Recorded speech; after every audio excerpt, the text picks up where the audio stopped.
Can rebuilding this part fix my Landcruiser? How much, what was the mileage? 445,000 I've done now. That is not good for a diesel engine. No. All right, so let me show you what happens when I cold start it in the morning.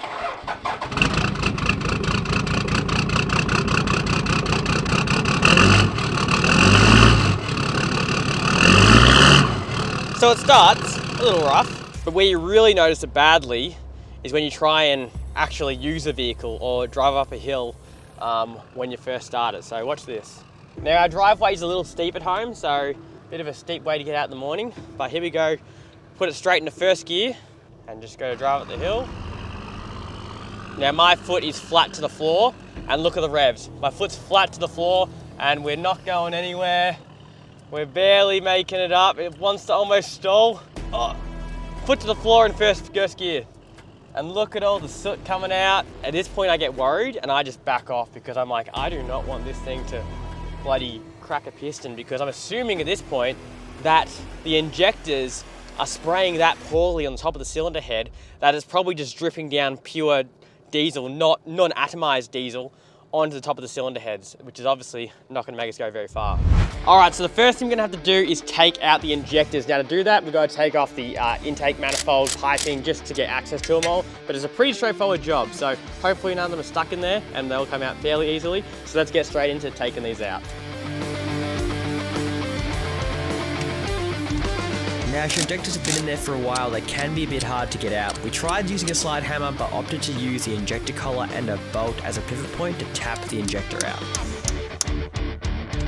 Very interested to get these on the test bench and see what they're actually showing up like, because yeah, it's very important to have... They don't look healthy. They don't look healthy. Probably not spraying correctly, so very interested to see how these go.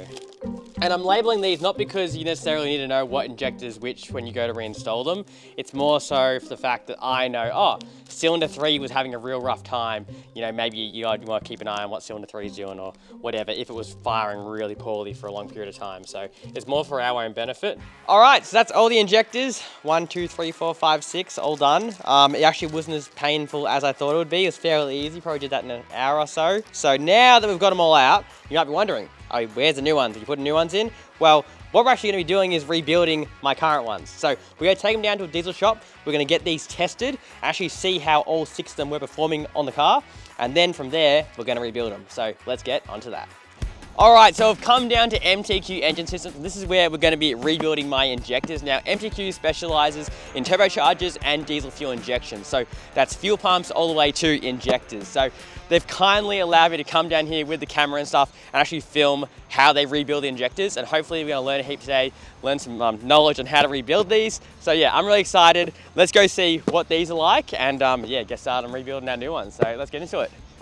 All right, so we're inside MTQ now, and I'm here with Sean, and he's gonna be helping me to rebuild my injectors today. So, Sean, firstly, thanks a lot for having us. Anytime. And what's a bit of your background? How long have you been working with injectors? I've been doing diesel fuel injection for about 18 years now. Yep. I eventually built my way up from apprentice, qualified, workshop foreman, workshop manager, and then I eventually became the support technician for Southern Africa. Yeah, okay, yeah. For all the OE brands like Denso, Standardine, Delphi, Zexel, all of those sort of things.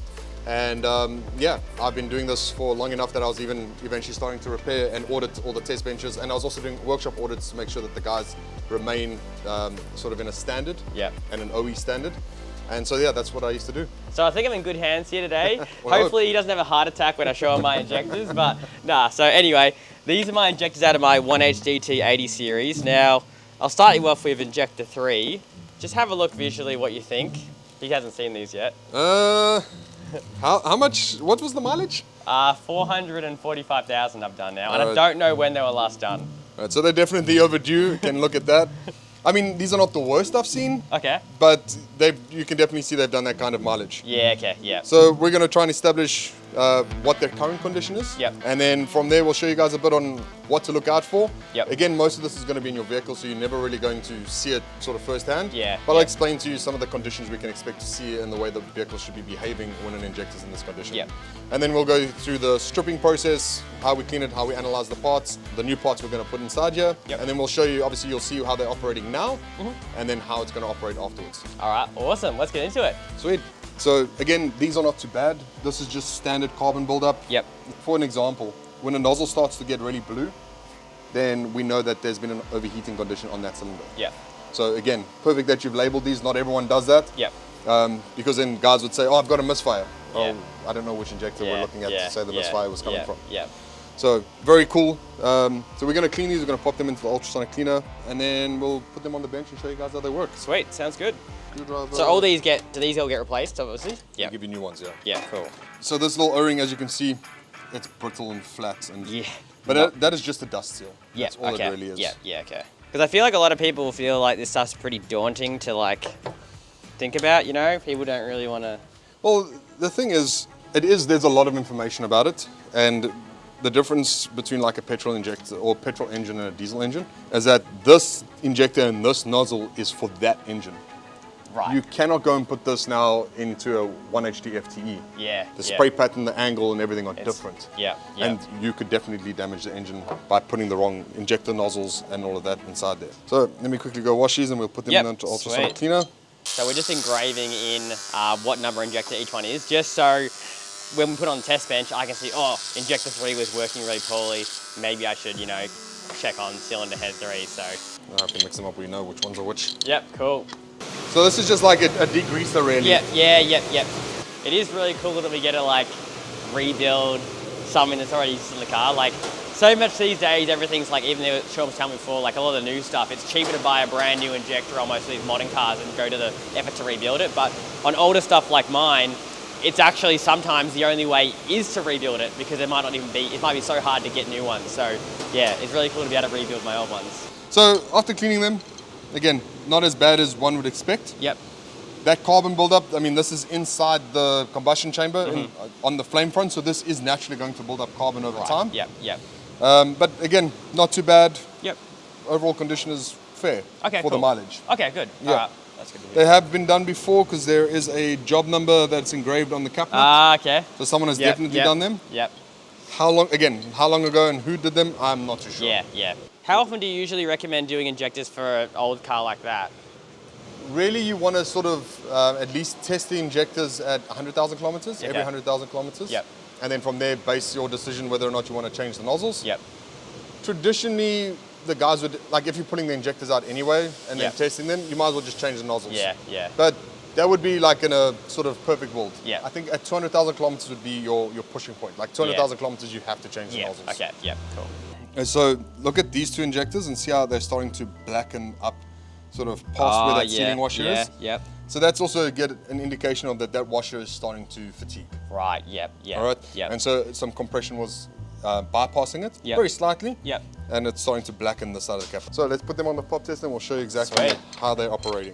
For demonstration purposes, just to explain to you what a pre-combustion chamber looks like and how the spray pattern works. Yep. Because that'll be like in your 2D42, Liam.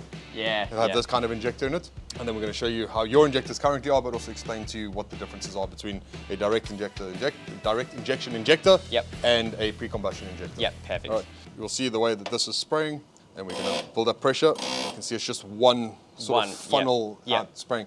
The reason that is because it doesn't need to spray onto a piston into a specific area. Yep. The pre-combustion chamber will actually swirl the fuel and get it to mix with the air. Yep. And what bar is that going at on that one? So this one, when you open the gauge, we're going to take it up to 100. Where you see the gauge deflect, we go slowly, and you can see just about over 160 bar pressure. Yep. So you see how the injector's pressure is slowly decreasing. Yep. So what happens is on an injector, on the nozzle needle itself, when I strip it, you'll get a better understanding, is that nozzle needle is moving up against the spring. And it's effectively moving inside of a barrel, but the tolerance is so tight that it can see, so what it does is it uses the diesel to allow that to move freely. Right, okay. So, but there's an engineered amount of fuel to bypass the tip to actually lubricate that shaft inside the barrel. Yep. And so that's called leak off. Yeah, okay. Right? Yep. So we measure the leak off rate by saying, all right, we're going to take it up to its braking pressure. Yep.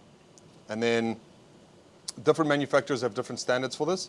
So I think on Denso's case, they'll let it drop to 100 bar. Then they wait and they time it from 100 bar to drop to 60 bar. Yeah. And we're looking for that pressure drop to be longer than 10 seconds. Okay. Now I can already tell you just by looking at it, because this is a new injector, it's going to be fine. Yep. But it hasn't even reached 100 bar, down from 160. Yeah, exactly. So it's going to take probably a good minute, 30 seconds to get to 60 bar. Yeah. So that's what we're kind of looking for. So that's a good wear indicator because that part is moving in and out. I mean, there's no way of doing this without making it look weird, but we've got a barrel and an injector that's moving in and out. The actual demonstration will look a lot better than my hands. Yeah. But that bore and that nozzle needle itself is going to wear out over time. Yeah, okay. And that's why the quality of diesel you use is so important because that diesel is lubricating that moving part. Yeah. See how the fuel's coming out? Yep. So that is the leak off. Yeah, So these injectors actually have returned back to tank. Yep. And that is that extra fuel. So the fuel doesn't just lubricate it. Yep. It also keeps it cool. Yeah. Controls temperature. Yeah. There you go. Because it will basically take the temperature outside the injector, which is right on the cylinder head, and return that fuel back to tank, where it mixes all the other fuel, mitigates the temperature, and it gets pumped back into it. There's a lot to the this mechanical engineering is so amazing in some of this stuff. Like, there's a lot of reasons. There's a lot of engineering in this 100%. that really people sort of don't know about. And same with diesel injectors in general. These are serviceable and they are consumable parts for a diesel engine. So although you're changing your oil like every 10,000 kilometers, your injectors should effectively be tested and your nozzles kind of replaced, hopefully at 100,000, but you can push it to sort of 200,000 kilometers. But it is a wearing part, so it will need to be replaced at some point. The fact that your vehicle, like I said, these have obviously been done before, but I've seen vehicles do 500,000 kilometers and the guy's like, oh, I've suddenly lost power. And I'm like, it doesn't just suddenly happen. It deteriorates over time. But he'll climb his friend's vehicle who's just had his injectors done and be like, oh, why is it so sort of strong? Feels like it's new. It's the injectors in the pump. The other important part is we'll take it 10 bar before the actual braking pressure. And then what we're going to be doing is we're looking for any dripping. Because not only has the needle got to move in and out, but it's got a seat that needs to seal. And if it's not sealing and we've got dripping, then that results in sort of unatomized fuel dripping either on top of your piston or into the pre-combustion chamber, and that's going to cause white smoke on the engine. Right, so the spray pattern is having the pattern of having atomized properly is so important on a diesel engine in intense combustion because 100%. There's no spark plug or anything. It's purely being combusted by the compressed air. And it's getting so hot under that compression that it's self-igniting that fuel. But if the fuel is in a liquid form, it doesn't combust. Or it will take a lot more heat to combust it, let me put it that way. So in its atomized form, it will actually pre-ignite or self-ignite under that heat and temperature. So that is a pre-combustion injector. Let's take this one off quickly. All right, so let's see what your injectors look like. The moment of truth. Actually, not bad. So that's still atomizing fairly well. And you can also hear it chatter like a so that's atomizing pretty well. So again, not the worst. We're going to look at the leak off. So let's first see what pressure it's braking at. I think this should be about 180 bar. It's not bad. Sounds that's pretty good. So it's just about there, and even looking at your leak off rate, we're not terrible. It's not new. But it's not terrible. Right. Okay, this is just one injector, so we'll test all of them and get an understanding. Externally, it looked a little bit rough, but internally, I bet you when I strip this, it's not going to be that bad. All right, cool. So, well, that's good to know. Good. So again, every now and then you'll see, if you look inside there, if I go really slowly, so that's where it's going to be the least inefficient. So something like startup, something like idle. Right. So at full load, it's atomizing. That's good. But now when we go slow, then we can start seeing the actual wear inside the nozzle needle and see how it's, we call it hosing out. So it's like a hose pipe instead of atomizing it. Right. Especially at that sort of slower speed. Yep. So they are worn, but they're not as bad as I thought they were going to be. Okay, there you go. All right. Number two, we're hosing the fuel, not atomizing like we want to. Yep. And even the chatter that you heard earlier in the previous one, this one isn't even present when I go, like only eventually when I go really hard. Yeah, right, yep. And then it eventually starts to chatter, but if I leave it for a little bit, it'll start to hose out again when I go slowly. We look at the pressure that it's braking at, just shy of 180 bar. The spec is 180. Yep. And as they wear, again, that nozzle needle seat, when I strip it, we'll get a better understanding. Yep. It's sort of slamming into that seat all the time, so it wears. And therefore, the sort of spring tension gets lessened, like naturally. And so therefore, the pressure will always drop. So when we build injectors, we always set them 10 bar above specification, because naturally when they've been running in the engine for like a day or two, once that nozzle needle seats properly, it drops to about 10 bar. So, but yeah, I mean, again, so now look, we give it a few minutes and now it's sort of back to its hosing condition. Yep, yep. which is not ideal. Again, synonymous with what you're saying on the vehicle. When you're initially starting up and it's sort of struggling to run properly, Yep. and then as sort of air gets pushed out of the system and everything starts to warm up, because remember, we're pressurizing this fuel, it is starting to warm up. Yeah. So at low speeds, at low pressure, fuel pressure, it's not being that efficient in the Yeah. way it's Meant to be. atomizing of the fuel. Correct. Yeah.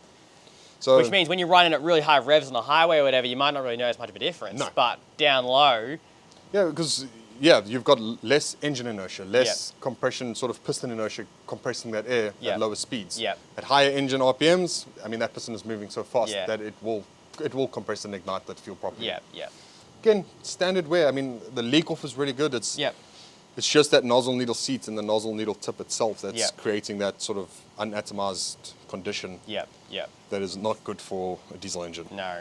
So there's also something special about your injectors, which I'll explain once we strip it, because you'll get a better understanding. But these are what Denso call two-stage injectors. So it's actually got two springs inside of it. Ah, okay.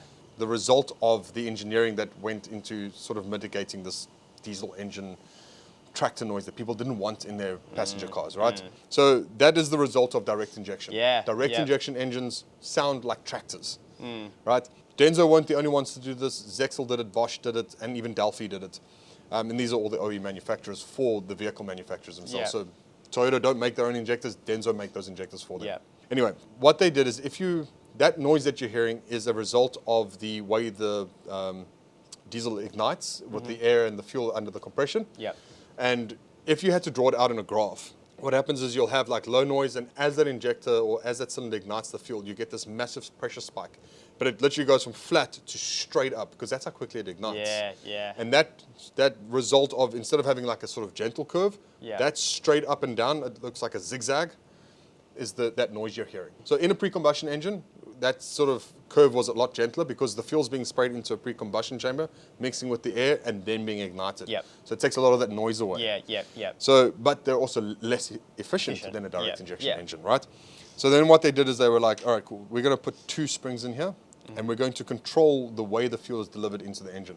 So instead of having all the fuel at once, with the two stages, it controls the fuel. So what happens is on the curve, instead of having this massive zigzag up like that, it has a much more gentle curve. And so if you take a 1HDT and listen to, again, compare this direct injection engine onto a versus that Holden Rodeo 2.8 liter, this still sounds very quiet. Yeah. It's because of that two-stage injection technology. There you go. So this is, Yeah, this yeah. is old. I mean, this is 1991, probably before you guys were born, Yeah, I guess. yeah.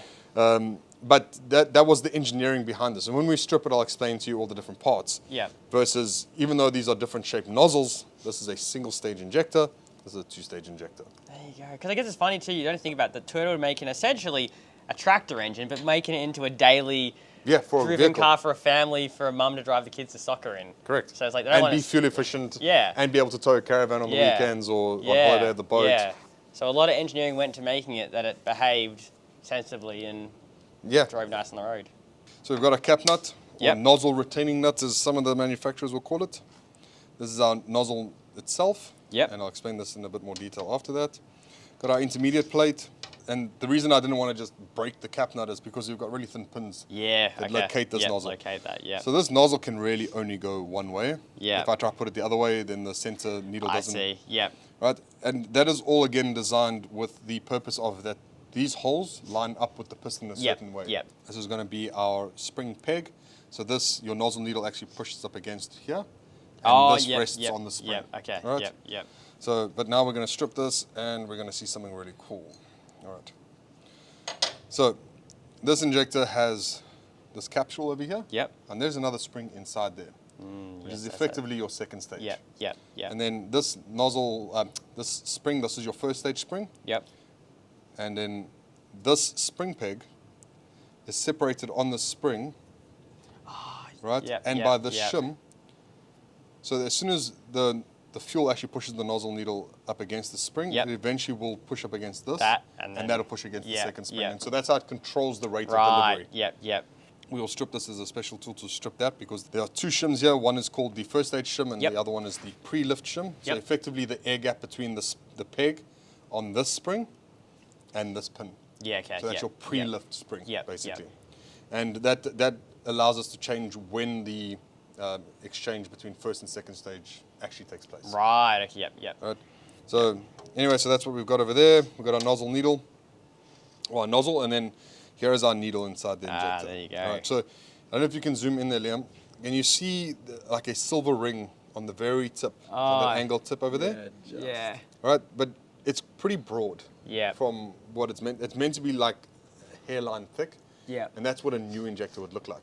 Right. But that nozzle needle seat is hitting inside the actual nozzle itself. Yeah. And that needs to seal 100%. But Yeah. I mean, every time you're driving your vehicle, this thing's opening and closing hundreds of thousands of times. Yeah. And so eventually that seat starts to wear. So the way the injector works, these are where our 2 locating pins were, just to locate the injector. And this is where your fuel comes through. Right. So your fuel will come from there, go down the injector. There's a chamber inside there. It'll come out this hole. Yep. And then it will go through the intermediate plate, which also has the same hole. And it will push the fuel into the nozzle needle. Yep. Now, this spring is being held closed, or this needle is being held closed by that spring. Yep. Right? Yep. Yep. And so what happens is the fuel is inside the injector. And like I explained to you earlier, a very small amount of fuel has been engineered to go past this shank. Yep. For lubricating and for cooling purposes. Yep. Right, so it can move freely when it needs to. Now, what happens is, as the injector pump is rotating, it is forcing the fuel at pressure through the injector, through the chamber over there. That fuel is going all the way to the tip, and it builds up around this collar over here, this first step. And as the pressure increases, because the fuel has nowhere to go, Yep. it will lift this nozzle needle against the spring, and then it will cause it to open. The fuel will be sprayed into the combustion chamber, and then the spring tension then, so basically what's happening is the fuel pressure is overcoming spring tension. Yep. It delivers the fuel, the pressure drops, spring then overcomes the fuel pressure tension and closes the needle again. That is basically, this is going to be the hardest working part inside this entire injector. And that's it. That's it. There you go. So it's like, it's complex in its engineering, but in terms of the parts, it's not too many parts really in it.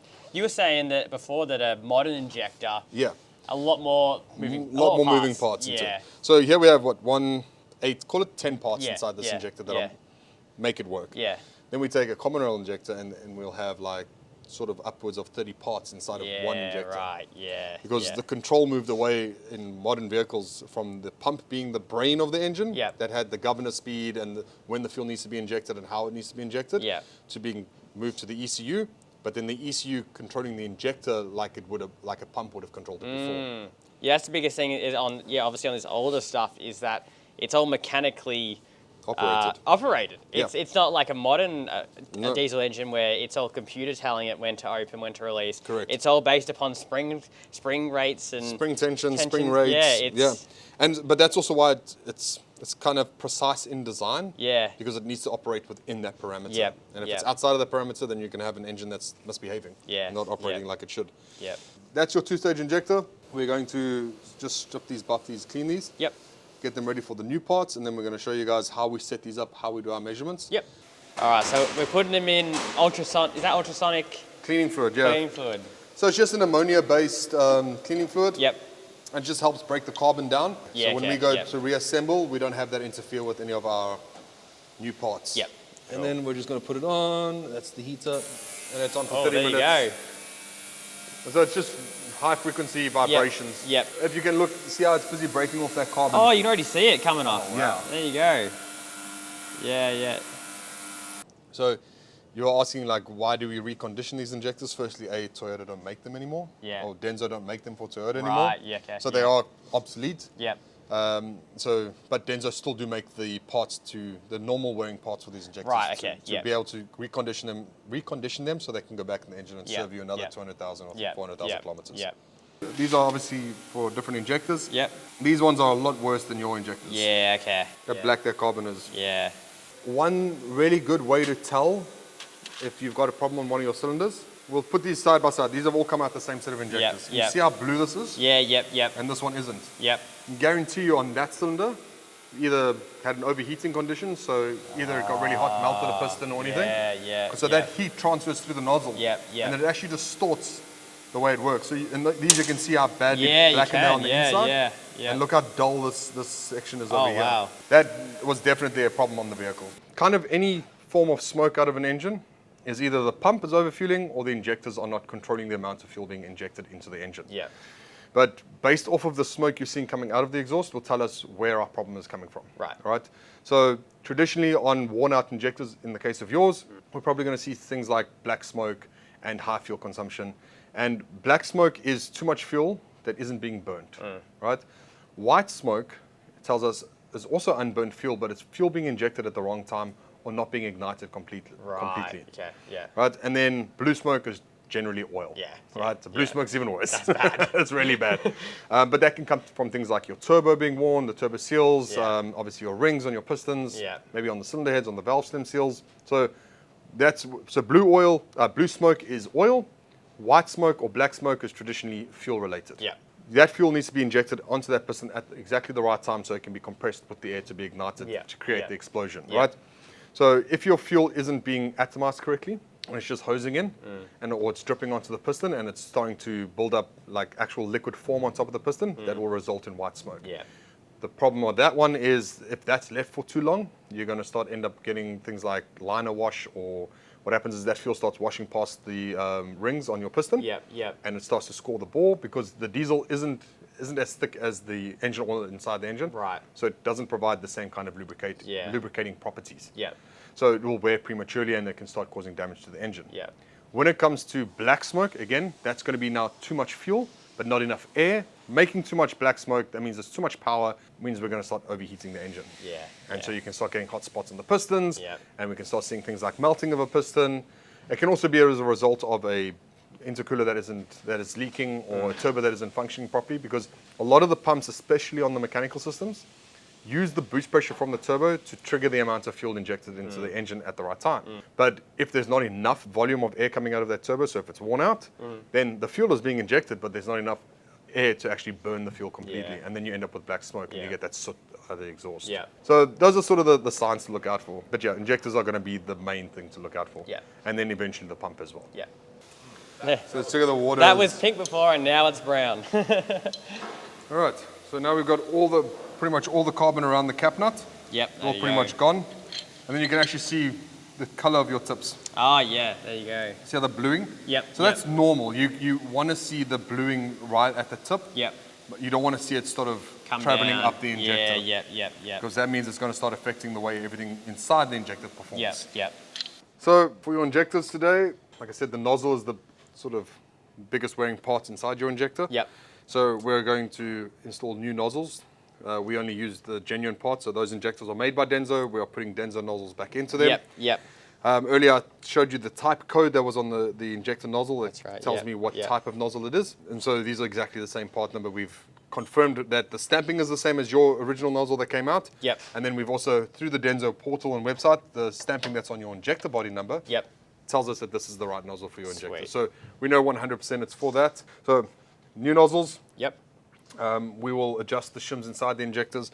Here we've got all our different size shims, different thicknesses, depending on what we need to change and how we need to change it. Yep. And then also importantly, we have new installation seals and washers. Yep. So we've got our leak-off washers that go on the back of the injector, for your leak-off rail that returns the fuel back to tank. Got our dust seal. So these are the new ones that go on the outside of the injector. These are also made of Viton, which is oil resistant, fuel resistant, so it lasts a lot longer than normal rubber. Yep. And then we've got kind of arguably one of the most important things that is sometimes overlooked is your heat shield or your copper washer.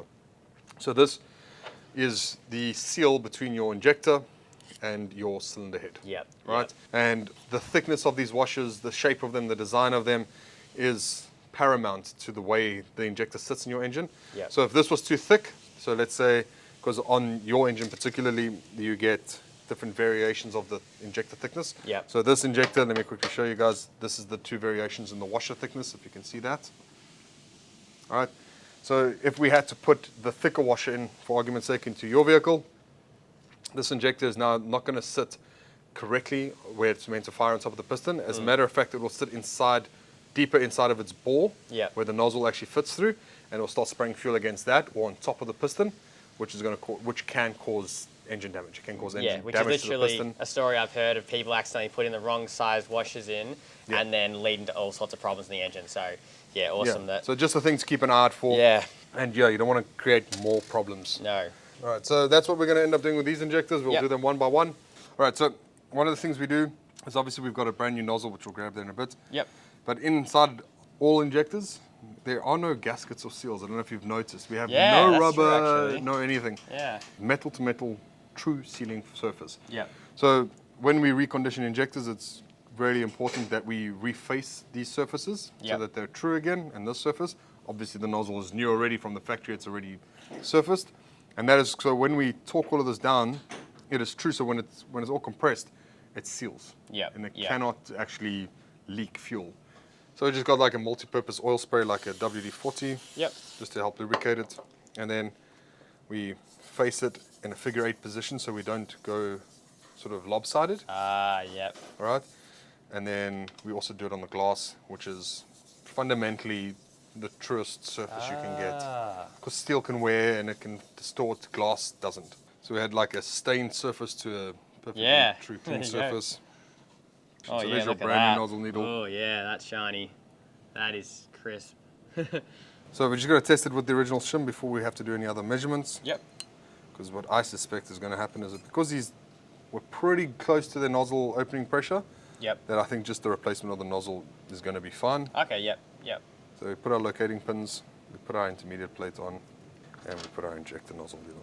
Alright, so got our cap nut. So we're going to tighten that until we hear the click. Ta-da! Tighten to 40 Newton meters. So we've got our nozzle in, and we're going to see the difference. Can you hear that chatter? Yep, yep. So that's what it should be sounding like. Yeah, we weren't getting that before. And even if we go slowly, You it's... still get it. Yep, yep. Alright, so let's have a look at our pressure. I suspect we're going to be right there at that 180 tick. Perfect. Yep. Just breaks at Look at that. 180. Perfect. And you can see how it's atomizing Yeah, as it yeah, breaks that pressure. yeah. And again, leak off rate on the new nozzle, as suspected. I mean, like I said, your leak off on your older nozzles wasn't bad at all. No, yeah. But it is something that we look out for. Yeah. Because it tells us the wear between that shank and that barrel. Yep. And so, perfect. Perfect. We don't even have to set anything on these ones, just fit the nozzles. Yeah. But in some cases, as the injectors wear out more, we'd be changing the shim to set that pressure up to the correct Right, yeah, specification. yeah, okay, yep. So yep, in most cases, you want more pressure, make the shim thicker. yep, Because then it compresses the spring more, so it requires more pressure to overcome that spring yep, tension. yep. So yeah, leak off is good, atomizing beautifully. Perfect. And so is the chatter is the sound of the surfaces meeting after the fuel's gone through and then it closes up again? Yeah. So it's that like sort of slapping, if you want to call Yep, it. yep. But it's happening at such a fast rate, Yeah. and that's what they should sound like. That's exactly right. I don't know what- Can you also see how much finer the Exactly. atomized- It's so much finer. Exactly. And if you do a really slow one, we shouldn't have that hosing like you were saying. Yeah, you can barely see it. Yeah, you can't. Yeah, look at that's- that. That is, yeah, there you go. That's pretty amazing. That is- That's made. That's crazy, yeah. Just by doing that nozzle. Didn't take him long. The nozzle went down in 2 seconds. Yeah, so I'm going to just quickly show you, I just want to get the tools for it, for Yep. the way we actually measure the second stage pressure. Oh, yeah, yep. Again, the second stage pressure doesn't wear as much as the Yep, first stage pressure yep, is. yep. And I suspect these weren't done that long ago. Yep. And that's why just by putting the new nozzle in, like my first stage pressure is like bang on. Yeah, yeah. And I can guarantee you when I go to measure my second stage, I'm going to find the same thing. Yeah, yeah. So whoever did do these previously followed the correct procedure. They were the genuine nozzles. So they were done correctly. It's just Yep. probably done 200,000 kilometers ago, Yep, I would guess. Yep, yep. Inside this little capsule is our second stage pressure. And then we've got an even smaller spring Oh, yeah. inside here. Oh, there right? you go. And so Yep, this yep. little piston actuates against this spring Yep, and this shim. yep. So that's what actually creates the pressure. So the way we measure it, and the manual says 1.5 turns out. And then we've got rid of our pre-lift. So we're going to now Yep. just actuate on the second stage. And we're going to leave out the first stage spring. Yep. So we're looking for it to break at around about 120, 130 bar. There we go, just at 130. Yep. Just before 140 actually, which is perfect. So that's Yep. at the higher end of the spec. Yep. But that's beautiful. That's exactly what we're looking for. Yep. All right, sweet. So I don't have to change that shim. Yep, Like I yep. said, I suspect that the first one fell in place. Yeah. Everything else fell in place with these Yep. injectors. It's just the nozzles that are worn. Yep, yep, That's all we're having. yep. And is that the most common sort That of? is going to be the most common thing. Yep. So yeah, we're happy with that one. Sweet. We'll put it back together, torque it up, and then we'll do the rest. Yep, perfect. One of the other sort of measurements that we do on the injector is for the measurement of this shim. So there's a shim inside this injector that separates the first and second stage pressure. Yeah, yeah. And that is a determined sort of air gap, if you want to call that, so that the first stage has time to sort of work before introducing the second stage. Right, yeah, okay. All right. So again, with that whole sort of controlled injection or rate of injection is what we're trying to do over here. So part of the measurement is we will measure the spring peg onto its nozzle needle, and I've got locating holes here to make sure I centralize it. And so we're at 4.71 millimeter, so that's one of my measurements. And then the other side is we have our capsule inside here with the pre-lift shim installed, and we're going to zero it down over there, and we're at 4.82. So 4.71 minus 4.82, so we're on 0.11 millimeter. And my specification is between, I think, 0.08 and 0.13. So let me just have a look at my spec. Hang on, look at that. Yeah, 0.8 and 0.1, pre-lift amount. Yeah. So we're bang on. Yeah. Sweet. So we don't have to change it, but it is a measurement that is critical to the sort of operation of the injector. Yeah, yeah, yeah. So we measured pre-lift, that checked out. We measured our second stage, that's just checking out, and we will measure our first stage pressure now last. We're just there, just above that 180 mark, which is perfect. Perfect. And we just monitor the leak off. We also make sure we haven't got any leaks between the threads. Yep. And again, if we had any leaks there, we would see this pressure drop a lot quicker. Yeah, yeah, yeah. So that gives us a good idea. And again, we don't have any dripping, we don't have any hosing. Injector's good to go back into the vehicle. Perfect. So then one by one, we went through rebuilding and testing all the injectors. So this injector was just firing a little bit too high on the pressure. Pressure is just a little bit higher than I'd like it to be. Yeah. And while it's out and I can adjust it, I would rather just adjust it. Yeah, so we can just change out a shim. So we're just going to change this shim inside this capsule here to a slightly thinner one so that there's a little bit less spring tension on that shim.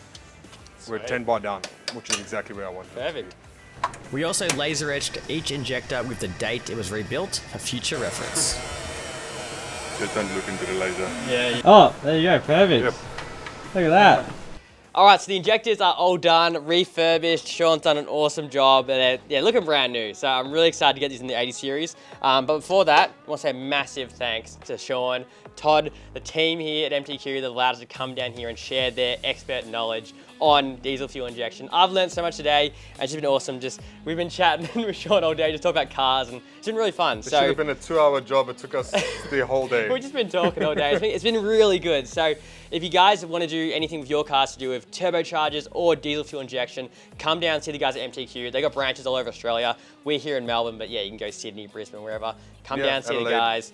They'll look after you.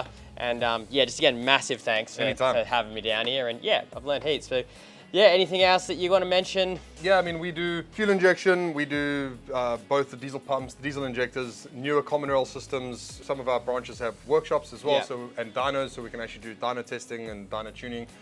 We do petrol injectors, like we do quite a lot of aftermarket performance stuff as well. Yeah. Like I said to you earlier, we could make your engine do make a lot more power if you really wanted it to. But again, those are the sort of things that can be dabbled with, but I still say OE is best, and these have been set to OE specification. Yeah. So I suspect they'll last you another 200,000 kilometers, Awesome. provided you maintain clean fuel, changes filters regularly, and they should last you quite a while. That's it, guys. So definitely don't forget about your injectors. Now we're going to go home, get these in the 80 series, and I'm keen to see what difference they actually make. So let's get on to that. Let's go back home. All right, so we're back home. We're ready to put the injectors back in the 80 series now. I'm really looking forward to see what difference this makes. So let's get right into it. All right, first injector going in. All right, all the injectors are in. And we'll do all the rest up. It was pretty exciting putting it all back together. I was a little daunted to tackle this job, but it really wasn't that hard, and it's going to make a massive difference to the health and performance of this engine.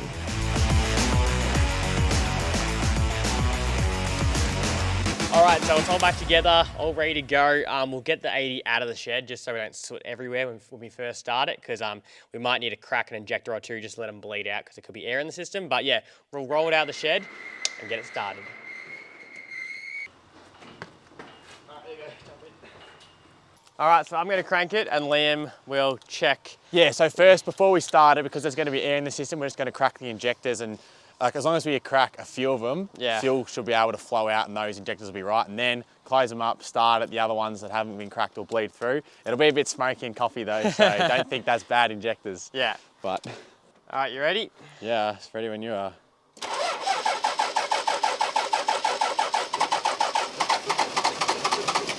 All right, it's leaking out of this one. So that one I can tighten up. It leaked out of this one. The other two hadn't leaked A yet. little bit more cranking. So I'll need a tiny bit more cranking. All right, stop, turn it off. All right, yep, it'll want to go now. We'll tighten those ones up. And now it should start. Let's do it.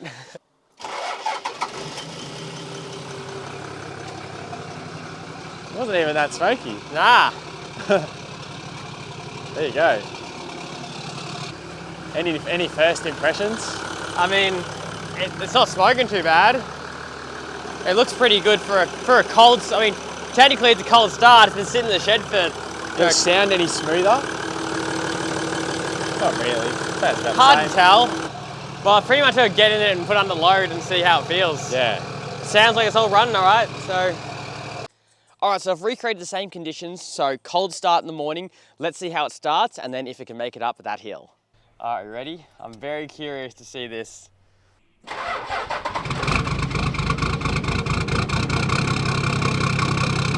at that!